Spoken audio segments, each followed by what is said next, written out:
ಹರೇ ಶ್ರೀಕೃಷ್ಣ. ಶ್ರೀಮದ್ ಭಗವದ್ಗೀತೆ ಅಧ್ಯಾಯ 8 ಶ್ಲೋಕ 4. ಅಧಿಭೂತಂ ಕ್ಷರೋ ಭಾವಃ ಪುರುಷಶ್ಚಾಧಿದೈವತಂ ಅಧಿಯಜ್ಞೋಹಮೇವಾತ್ರ ದೇಹೇ ದೇಹಭೃತಾಂ ವರಾಂ. ಈ ಶರೀರದೊಳಗಿರುವ ಜೀವಕ್ಕೆ ನೆರವಾಗುವುದಕ್ಕೋಸ್ಕರ ದೇಹದಲ್ಲಿ ಬೇರೆ ಬೇರೆ ಇಂದ್ರಿಯಗಳನ್ನು ನಿಯಂತ್ರಿಸತಕ್ಕಂತಹ ದೇವತೆಗಳಿದ್ದಾರೆ. ಇದು ಅಧಿದೈವತ ವಿಜ್ಞಾನ. ಇದು ಒಂದು ಮುಖ. ಇನ್ನೊಂದು ರೀತಿಯಲ್ಲಿ ನೋಡಿದರೆ ಇಲ್ಲಿ ಕೃಷ್ಣ ಪುರುಷ ಎಂದು ಸಂಬೋಧಿಸಿದ್ದಾನೆ. ನಮ್ಮ ದೇಹದಲ್ಲಿ 4 ಪುರುಷರಿದ್ದಾರೆ: ಶರೀರ ಪುರುಷ, ಛಂದ ಪುರುಷ, ವೇದ ಪುರುಷ ಮತ್ತು ಸಂವತ್ಸರ ಪುರುಷ.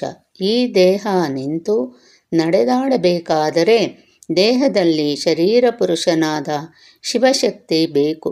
ಮನಸ್ಸು ಯೋಚಿಸಿದ್ದನ್ನು ಸ್ಪಂದನ, ಪರಾಶರ, ಪಶ್ಯಂತಿ, ಮಧ್ಯಮ ಮತ್ತು ವೈಖರಿ ರೂಪದಲ್ಲಿ ವಾಕ್ಶಕ್ತಿಯಾಗಿ ಹೊರಹೊಮ್ಮಲು ಛಂದ ಪುರುಷನಾದ ಶೇಷ ಕಾರಣ.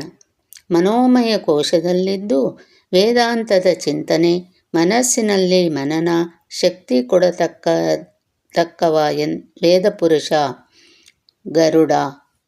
ವೇದಪುರುಷ ನಮಗೆ ಅಪೂರ್ವವಾದ ವೈದಿಕ ವಾಗ್ಮಯ ಶಕ್ತಿ ಪ್ರಾಪ್ತವಾಗುವಂತೆ ಮಾಡುತ್ತಾನೆ.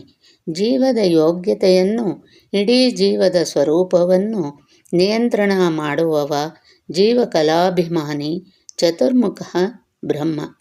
ಈತ ಸಂವತ್ಸರ ಪುರುಷ. ಬ್ರಹ್ಮ, ವಾಯು ಜೀವವನ್ನು ಮೇಲಕ್ಕೆತ್ತಿ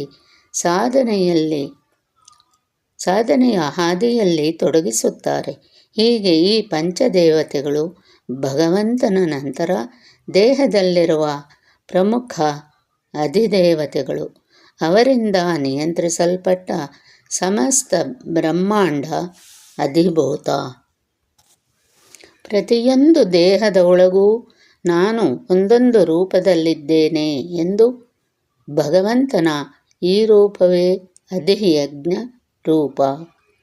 ಯಜ್ಞವನ್ನು ಅಧಿಕರಿಸಿ ಅದನ್ನು ನಿಯಂತ್ರಿಸುವ ಯಜ್ಞ ಭೋಕ್ತಾರ. ಯಜ್ಞವನ್ನು ಮಾಡುವವ, ಮಾಡಿಸುವವ, ಫಲಪ್ರದ ಭಗವಂತ ಅಧಿಯಜ್ಞ. ಚೇತನಾತ್ಮಕ ಪ್ರಪಂಚ, ಜೀವರು, ಶರೀರ, ಬ್ರಹ್ಮ ಮತ್ತು ಬ್ರಹ್ಮಾಂಡ ಎಲ್ಲವೂ ಅಧಿಭೂತ. ಎಲ್ಲ ದೇವತೆಗಳಿಗೂ ಮಿಗಿಲಾದ ಭಗವಂತನ ಅನಂತರ ಬ್ರಹ್ಮಾದಿ ದೇವತೆಗಳಿಗೂ ತಾಯಿಯಾದ ಶಕ್ತಿ ಶ್ರೀತತ್ವ ಅಧಿದೈವ. ಎಲ್ಲೆಡೆ ತುಂಬಿದ್ದು ಎಲ್ಲ ಜೀವರ ಒಳಗೆ ಅಂತರ್ಯಾಮಿಯಾಗಿ ನಿಂತು ನಿಯಮಿಸುವ ಭಗವಂತ ಅಧಿಯಜ್ಞ.